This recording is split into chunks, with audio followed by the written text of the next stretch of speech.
dans la sphère des static dance, il y a aussi le Kundalini Yoga que tu pratiques et que Ouais. je pratique. Et c'est vrai qu'il y a des dérives. Et vu que, en plus, tu as fait cette réflexion hors caméra que je trouvais intéressante par rapport au nom du podcast, que en dérivation, ça peut aussi symboliser peut-être différentes dérives que l'on peut prendre Mmh. à travers des courants de pensée et nous emmener peut-être dans des endroits où on veut pas trop.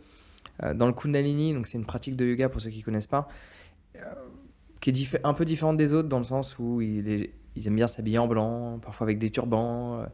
Il y a cette dynamique de respiration rapide, les yeux fermés, Mmh. posture assise. Donc c'est quelque chose qu'on retrouve moins dans d'autres formes de yoga. Et la différence entre la religion, qui est le sikhisme, et la pratique, qui est le kundalini, se fait de moins en moins voir, on va dire. Et il y a des gens qui enseignent une religion, Mmh. alors que de base, ils disent enseigner une pratique. Mmh. Et donc après, c'est là que tu peux dériver sur quelque chose qui n'était pas forcément ce que tu voulais, en fait. Ce que tu voulais, c'était avoir une pratique, une activité. Et c'est un peu comme si tu vas dans une salle de sport et au final, tu te retrouves converti à une religion. Quand on y réfléchit comme ça fait bizarre, Ouais. hein. Ça. Mmh. Donc, toi, tu l'as remarqué, ça? Ouais, quand j'ai commencé à prendre des cours déjà en tant qu'élève, y c'était à une époque en plus où c'était encore le début, enfin, en tout cas à Paris, c'était vraiment le début, la mode du Kundalini Yoga.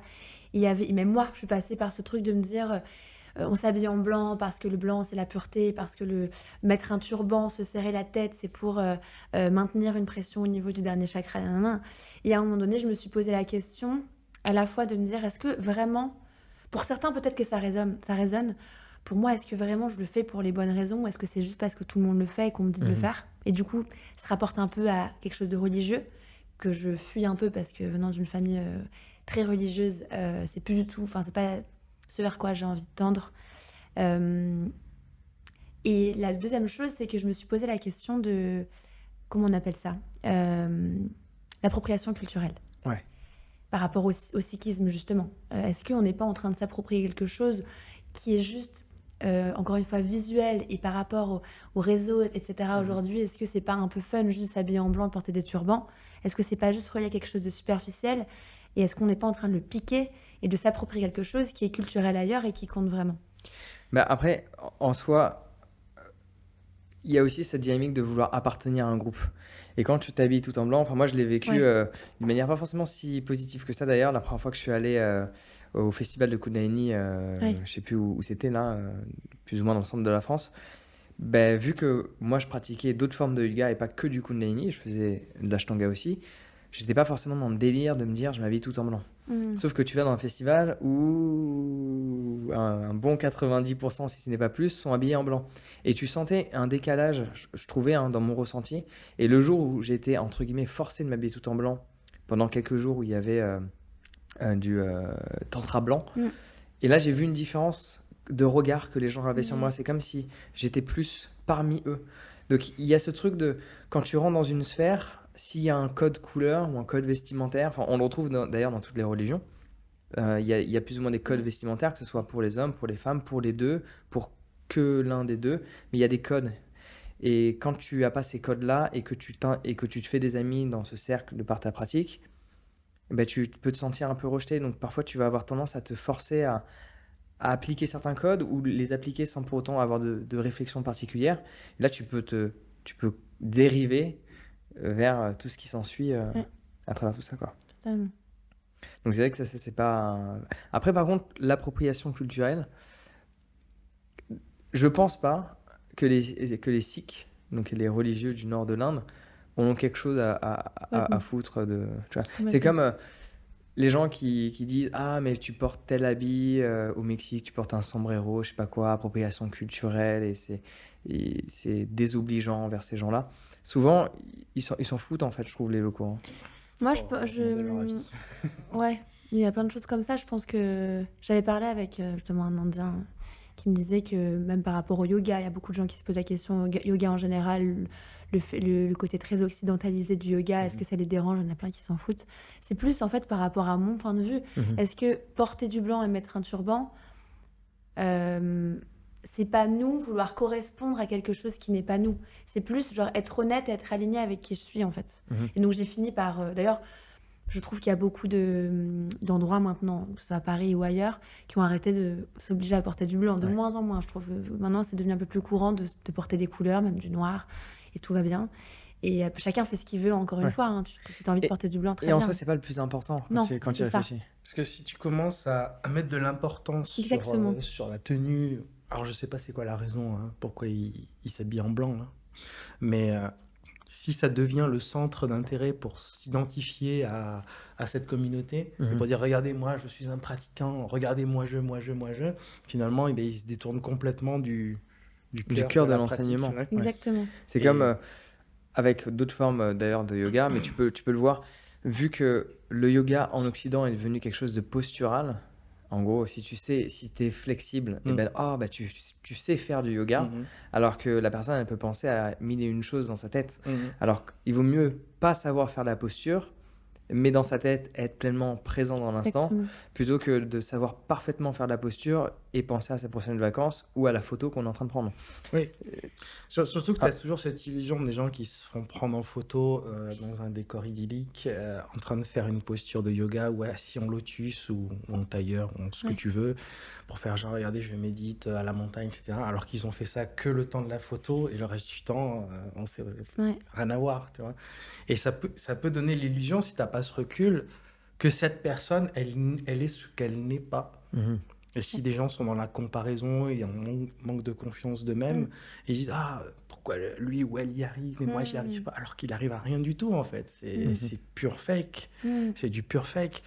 Et Que de l'image. effectivement tu peux moi je suis raide comme un bambou et j'arrive pas à faire la plupart des postures de yoga. Pourtant j'en ai un bénéfice quand je tente d'atteindre le maximal, justement parce que je suis rigide.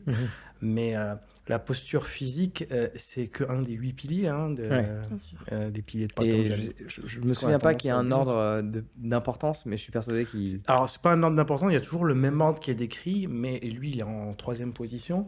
Mais je pense que c'est plus une logique dans la pratique. C'est-à-dire, tu as l'hygiène de vie envers toi-même, envers les autres.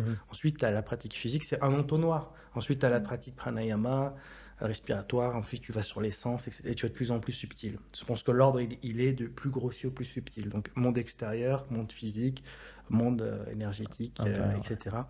Mais en fait, ils sont interconnectés. C'est-à-dire qu'il n'y a pas un ordre précis. Tu peux très bien directement méditer si tu te sens que c'est le moment. Parce qu'à la base, tout ça, c'est juste pour t'amener à l'état méditatif. Exactement. Mais si tu es déjà dans l'état méditatif, bah, tu peux skipper tout ce qu'il y a avant, en fait. Pas besoin. Ouais. Mais surtout que, tu sais, dans les enseignements, ils ne forçaient pas de base, même pour l'enseignant, à porter le turban. Ah oui. Et pourtant, quand tu fais... Et d'ailleurs, la dérive qu'on pourrait déterminer comme étant sectaire, parce qu'en fait, on te force d'une manière subtile, quand tu fais un enseignement, enfin, quand tu deviens enseignant, comme le training que tu as fait, dis-moi si je me trompe, peut-être le tien était différent, mais ça m'étonnerait, on t'a forcé à lire, à réciter le Japji. Ce texte... Eh ben non. Non? Ah bah C'est pour super. ça que j'avais choisi l'école Ok. où j'ai été, c'est qu'il y avait cette volonté d'être un peu moins traditionnel. Donc ils ont même une vision, enfin eux, ils se disent à la fois école de Kundalini Yoga, mais aussi un peu chamanisme, dans le sens où ils vont mixer avec, on va aller dormir dans les arbres toute une nuit, enfin, littéralement sur l'arbre, on va aller se baigner dans la rivière pendant 31 minutes, faire des pratiques comme celle-là qui sont plus reliées aux éléments. On fait des pratiques, on avait une pratique où on chantait le Japji, mais c'était pas une obligation par rapport au fait de devenir Ok. enseignant du tout. Ok. Non. Parce que dans la plupart, Je sais. c'est obligé Ouais. de le faire pour avoir le diplôme. Et clairement, c'est le truc qui m'a dérangé et je ne voulais pas le faire et forcément, je me suis senti un peu obligé de le faire et je supportais pas ça. Parce que je suis pas venu pour me convertir à une tierce religion. Non. Je suis venu pour apprendre à enseigner quelque chose. Mais ça, c'est beaucoup. Je me suis formée, alors pas en tant que professeure, mais en tant que pratiquante à la méditation transcendantale. Je sais pas si vous connaissez un peu. Ouais. En fait, tu dois forcément. Alors, c'est un petit peu, bon, à mes yeux, un peu sectaire, mais je peux comprendre que pour être certain que la personne le fasse, entre guillemets, bien, s'assure que voilà, elle puisse vraiment avoir toutes les chances de son côté pour vraiment bien le pratiquer, tu as une espèce de formation d'une semaine. Mais à la fin, pour avoir ton espèce de validation que c'est bon, tu es prêt à le faire tout seul, tu dois réciter un texte devant une image de la personne qui a créé cette méthode. Euh, je l'ai fait, mais ça résonnait pas du tout avec moi. Je devais réciter une prière, lui dire merci. Pourquoi, avec un petit hôtel, j'étais pas forcément en accord avec ça, quoi. Ouais. Ça m'a un peu dérangée. Bah, ça fait penser un peu à la Corée du Nord, hein. Si un jour tu as un visa touriste pour aller au Corée du Nord, t'es obligé à t'incliner devant un immeuble. Tu vois. Et quand tu réfléchis à ça, qu'en Corée du Nord, on t'oblige à t'incliner devant un monument, le fait qu'on t'oblige à t'incliner ou à réciter quelque chose ou à remercier quelqu'un, ça Ça va au-delà de ta fait... liberté. Tu vois. C'est très asiatique ce truc du culte de la personne, du culte du gourou, du culte du maître. Mm. T'en as qui méditent en regardant la photo Ouais. de leur gourou. Oui. S'ils l'ont pas en vrai, en général, s'il est mort ou, Ouais. voilà, ou s'il est loin. Donc ils ont leur photo, ils sont là, ils fixent le regard, ils fixent la photo. Et ça doit faire partie de ce genre de choses. Mais en fait, effectivement, nous, ça peut ne pas nous parler. Mhm. Ça peut ne pas nous parler, ou par exemple toucher les pieds du maître, ou ce genre Ouais. de choses, qui est très indien, enfin, qui est très, très culturel finalement. Ouais, nous, les pieds, on a tendance à les rejeter, alors que eux, ils ont tendance à les vénérer. C'est ça. Ou alors le principe de l'offrande, il y a tout un tas de courants, que ce soit dans le bouddhisme ou l'hindouisme, ils ont vraiment ce truc de l'offrande. Enfin, il y a des rituels tout entiers avec des offrandes, etc. Et nous, ça peut ne pas nous parler. Moi, ça me parle pas personnellement. Je peux regarder, mais faire, en fait, c'est l'intention. L'offrande, elle est dans l'intention. Si tu fais ça de manière mécanique, ton offrande, elle a aucun poids. Complètement. En revanche, tu peux même ne rien offrir ou juste, je sais pas, un verre vide. Mhm. Mais si l'intention est sincère, c'est ça qui compte. Parce que c'est ce que ça provoque en toi. Si ça provoque rien en toi, bah, c'est inutile. L'acte est symbolique, c'est comme de la psychomagie, si vous connaissez Exactement. Jodorowsky. C'est un acte psychomagique, l'offrande. Le fait de donner quelque chose qui, pour toi, a de la valeur. Donc si tu donnes de l'argent parce que pour toi ça a de la valeur, ça a du sens. Si tu donnes une fleur ou un aliment que tu as toi-même par exemple cultivé ou qui tu sais tu manges pas à ta faim, donc donner cet aliment a une énorme valeur pour toi, c'est vraiment un acte de dévotion.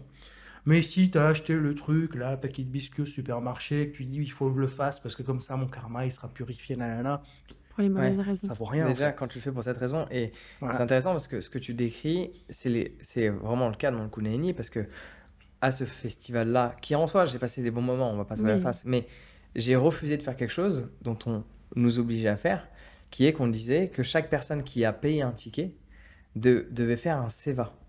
Donc ça veut dire que en fait, on t'oblige à faire un service de dévotion qui de base est censé venir de toi. Ouais. Et le service dans lequel je devais faire, c'était servir du thé aux yogis. J'offre d'autres choses au monde. J'étais venu pour me décontracter. Je n'étais pas venu pour servir qui que ce soit. J'étais venu pour moi. Et du coup, j'aimais pas cette idée de... On est censé te forcer. Et il y a même des gens qui me posaient la question, ah, mais t'es pas au service du thé? Je fais, non, j'ai pas envie. Enfin, je suis pas venu pour ça, en fait. J'ai payé un ticket. En plus, quand c'est un festival, tu vois, il y a des bénévoles, etc. Et d'ailleurs, tu le retrouves souvent dans certains gourous indiens ou dans le Kundalini, tu sais lequel je veux parler.